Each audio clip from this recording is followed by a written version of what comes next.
elkaar. 200 jaar, straatweg baby. Yeah. The world is undergoing a transformation. Global processes are reaching every aspect of our daily lives, affecting the way the world looks on both a national or international level and on a very local one. Global processes steer small events that take place in one community, one family, or even one individual. And this is very much the case in the street where I am standing right now, the Amsterdamsestraatweg. At first glance, it appears to be a place where small businesses and local factories still have the upper hand over the global forces. After all, the street is lined by small shops and businesses, owned by individuals. However, the unique qualities of the Amsterdamsestraatweg cannot be understood from within a fixed local context. Upon further reflection, it becomes clear that this street has very much been shaped by globalization, both directly and also indirectly through the city of Utrecht's responses to that globalization. To understand the unique character of the street, we must explore the interconnectedness between the local and the global. It all starts with its history. The Amsterdamsestraatweg was first built in 1812 by Napoleon Bonaparte.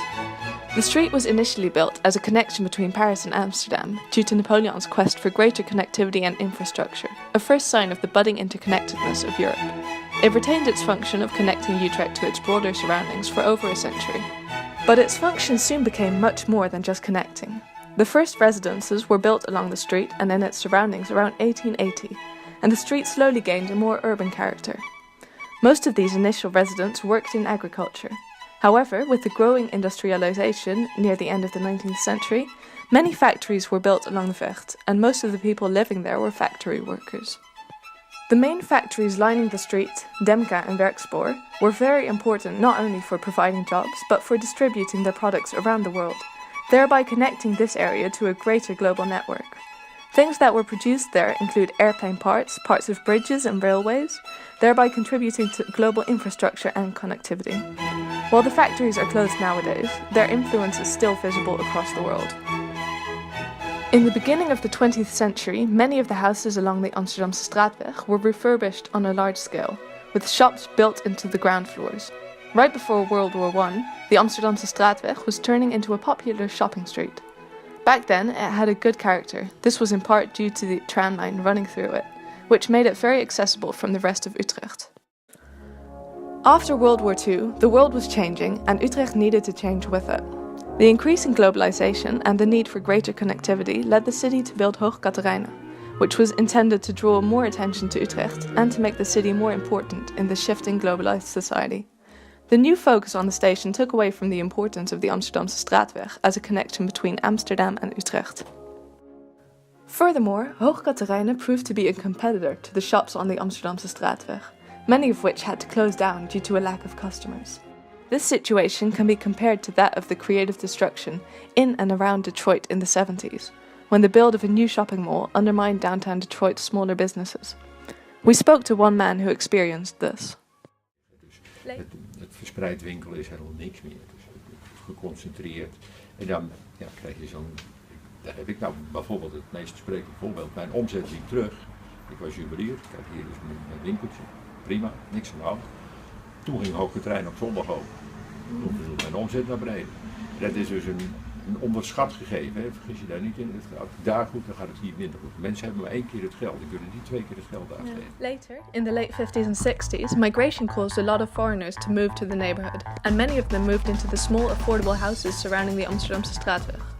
These immigrants brought with them their own cultures, and you can still really see the interplay of different cultures in the street scene.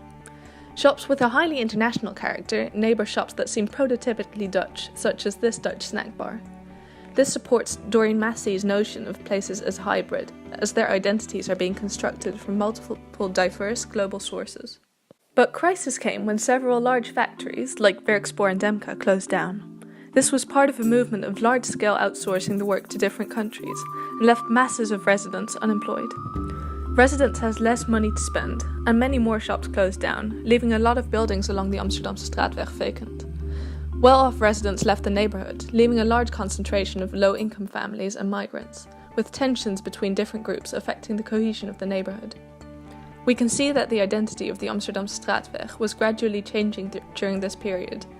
This transformation process was strengthened by further migration. Around the late 80s, the neighborhood became even more diverse as immigrants began to move away and were replaced by students. This meant that the shops no longer met the demand, since they were still tailored to a market of mainly immigrants who were no longer a majority in the neighborhood. Due to the many vacated buildings, owners had to find new ways to earn money off them and often allowed shadier businesses to use them. The reputation of the street worsened as a network of criminality established itself there. The street has lost its function both as a shopping street and as a connector, and due to the increasing traffic, the street life decreased as well, again affecting the street's cohesion. So how does the street reconcile this loss of a concrete function as a physical connection between cities? Big developments in recent decades have meant that much of the street's old function and history, which were always defining factors for its identity, have changed over a short time span. As Doreen Massey says, a place's history plays an important role in defining its identity. Because that history seems at first glance to be so disconnected from the current state of the Amsterdamsestraatweg, it seems hard to define the street's identity now due to that disconnect. However, Massey also suggests that identity is something hybrid and ever-changing, hard to define because it isn't fixed or static. Its dynamism is due to the different processes that make up a place's identity, in which both the local and the global play roles, which are intrinsically interconnected.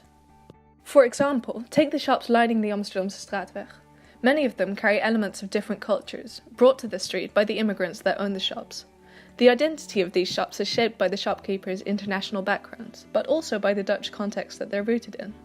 These different cultures work together to create hybrid identities, rooted in the very local context of the street. And this goes to show that, as Massey said, local uniqueness is always a product of wider contexts.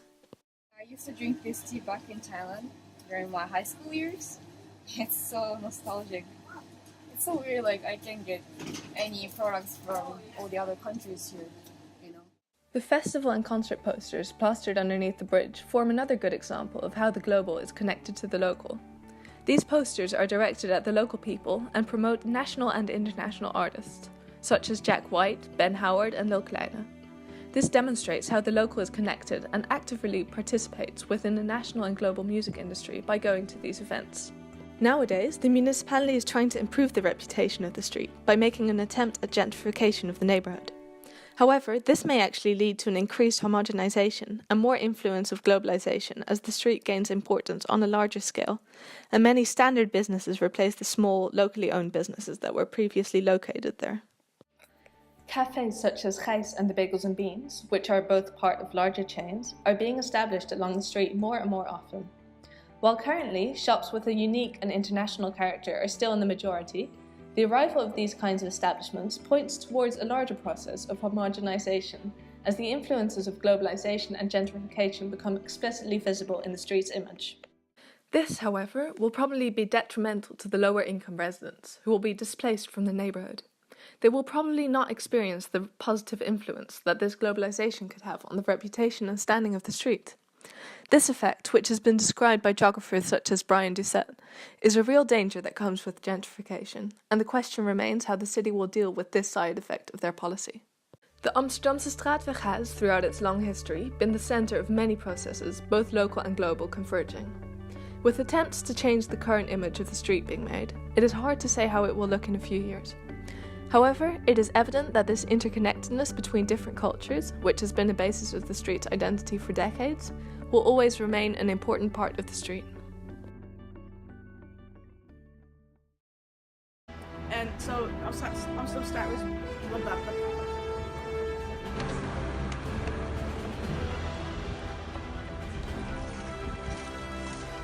Well, you gotta move with it.